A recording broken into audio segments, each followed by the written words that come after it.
Chapter 2 covers the historical perspectives and future directions of the athletic training profession. When reflecting on the origins of the athletic training profession, you may have to reach well back into the history of civilization to choose a starting point. Some have tried to associate the origins of the profession back to the 5th century BC and the ancient Greeks, where athletics was central to the culture. However, outside of the Greeks, the remainder of the world viewed what we would call fitness only as a tool for war and survival.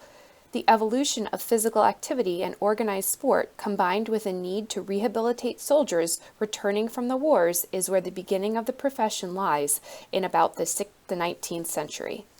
With the sport of football in U.S. collegiate campuses in the late 1800s, there was a need for medical guidance given the number of serious injuries and deaths as a result of the sport. By 1905, President Theodore Roosevelt threatened to abolish the sport for these very reasons. At the time, it was the responsibility of the coach and maybe the physician to treat athletic injuries as they occurred. The early athletic training profession had no shape or structure, and there was no formal requirements or organizations to support the craft. The men who entered the profession to render care, train, and condition athletes often had minimal competence and no education.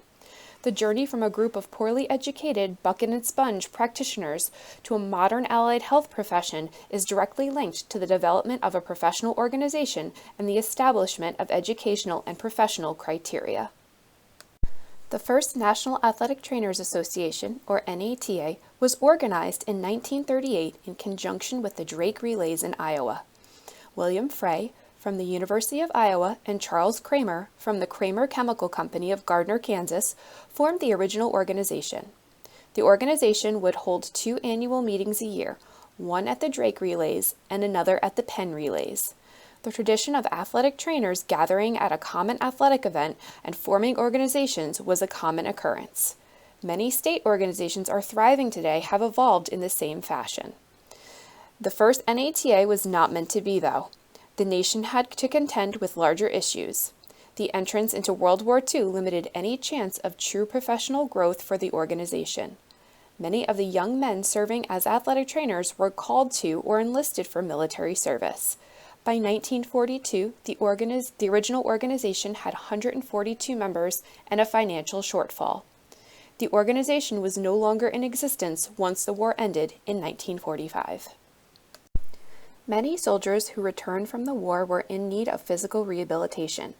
This time period saw a rapid acceleration of rehabilitation techniques and an expansion of the allied health concept. By the late 1940s, there were several universities that had the services of an athletic trainer. Organizations began to emerge based upon logical regional alignments. Groups would often meet in conjunction with a track meet or other sporting event. By 1950, the Southern Conference, Eastern Conference, Pacific Coast Conference, and the Southwest Conference all had formed athletic trainers associations. However, at this point in time, athletic training was a confederation of individuals doing roughly the same job. There were no guidelines, educational requirements, or standards.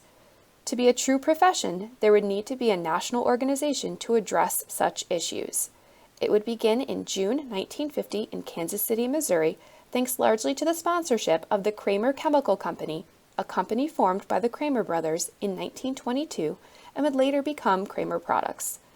June 24th and 25th, 1950 would be the dates of the first National Training Clinic. Over 100 attendees took part in the original meeting. During this clinic, a group held a meeting and outlined what would become the formal organization, the NATA. The new group capitalized on the loyalty members had to their regional groups and developed 9 districts that would be self-governing, and 1 representative from each district would make up the board of directors. Under the leadership of William Pinckney Newell, the first acting athletic trainer to be the executive secretary of the NATA, monumental changes took effect that continued to influence the profession of athletic training today. Promoting professional recognition, developing educational standards, creating a professional journal, and instituting a code of ethics are some of the organizational highlights that took place during the 1950s and 1960s. In 1959, the first undergraduate curriculum for athletic trainers was developed and approved by the Board of Directors and by 1968, a committee was formed to confirm the preparation of athletic trainers by a process of certification. As the 1960s drew to a close, the American Medical Association, or AMA, had acknowledged the NATA as an organization worthy of support by the medical community. This was also a time where women began to enter the field. Two central themes have dominated the preparation of athletic training professionals: education and certification. Many of the original members of the NATA envisioned the organization as a place for athletic trainers to exchange ideas and knowledge.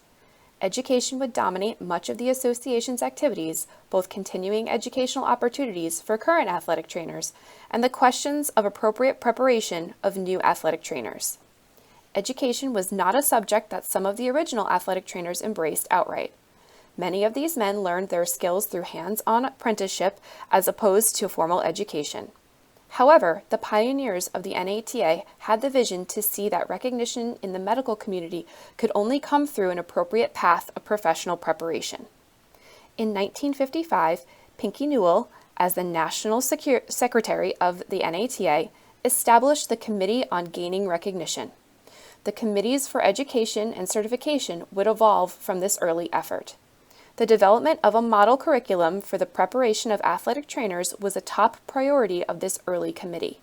In 1959, the NATA Board of Directors approved an educational model reflective of the athletic training environment at the time, which emphasized preparation that would allow employment in the secondary school setting. The initial curriculum drew heavily from existing courses in various academic areas.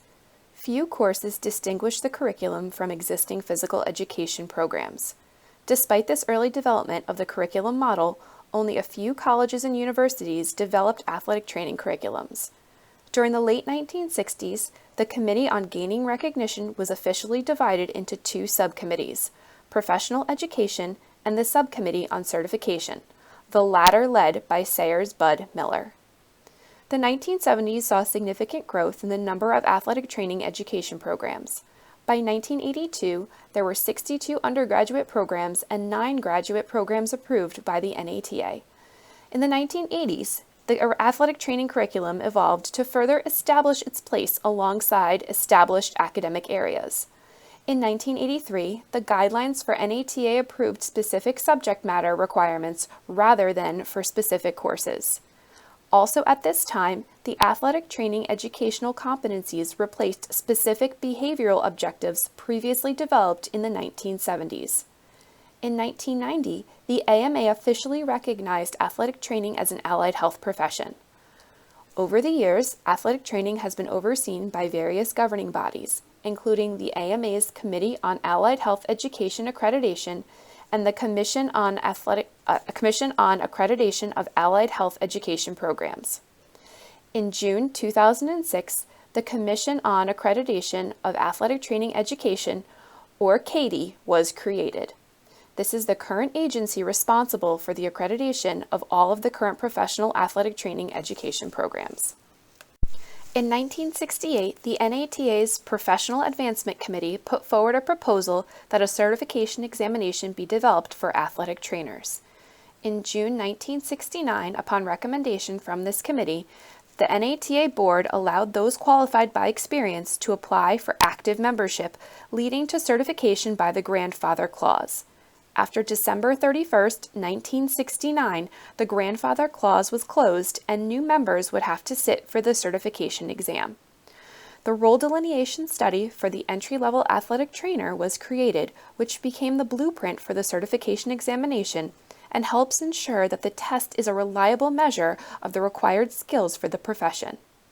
Originally, there were 4 different routes to sit for the certification examination: graduation from an NATA-approved athletic training education program, completion of an apprenticeship program, graduation from a school with physical therapy degree with a minimum of 2 years athletic training experience beyond the student athletic trainer level, and special consideration route, which was a minimum 5 years as an actively engaged athletic trainer. Presently, there is only one route to certification as an athletic trainer, which is to graduate from an accredited educational program in athletic training. The current exam is now computer-based, and in order to qualify as a candidate for the BOC exam, an individual must meet the following requirements: endorsement of the exam application by the recognized program director of the Katy Accredited Education Program, and proof of current certification in emergency cardiac care. In a historic review of the growth and modern era of athletic training, the year 1991 is a watershed mark due to the creation of the National Athletic Trainers Association Research and Education Foundation, or NATA-REF. Originally funded by a grant from the NATA and Johnson & Johnson, the NATA-REF raises monies to support their mission.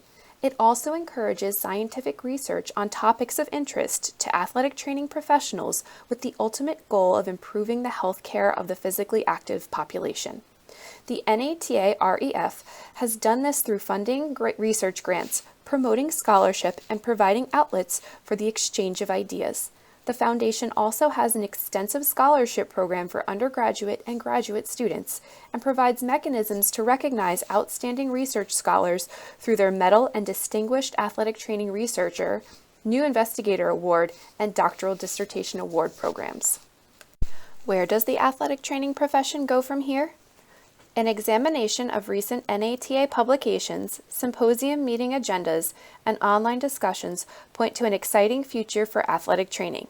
Some key actions will include the following: continued public education on the need, value, and importance of athletic trainers in school settings, vigilant protection of the ATC credential through state and federal regulation, improved models of revenue generation as athletic trainers expand their role into new healthcare settings, clarification and action of the appropriate degree level to educate athletic trainers, expanding the skill set of athletic trainers, increased emphasis on interprofessional care and interprofessional education, improving quality of life in specific athletic training employment settings, and maintaining high levels of professional participation in the professional organizations that guide the profession.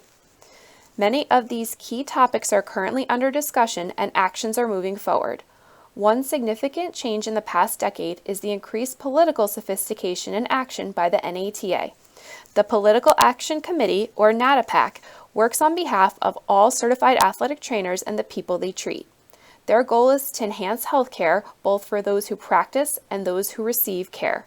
Like all political action committees, NATAPAC will work to effect change by supporting candidates for public office whose views and intentions mesh with their own goals. In summary, the profession of athletic training and the NATA are both quite young. Our brief history can teach us a great deal about the value of service, the dedication of professionals to advance our cause, and the need for continued participation.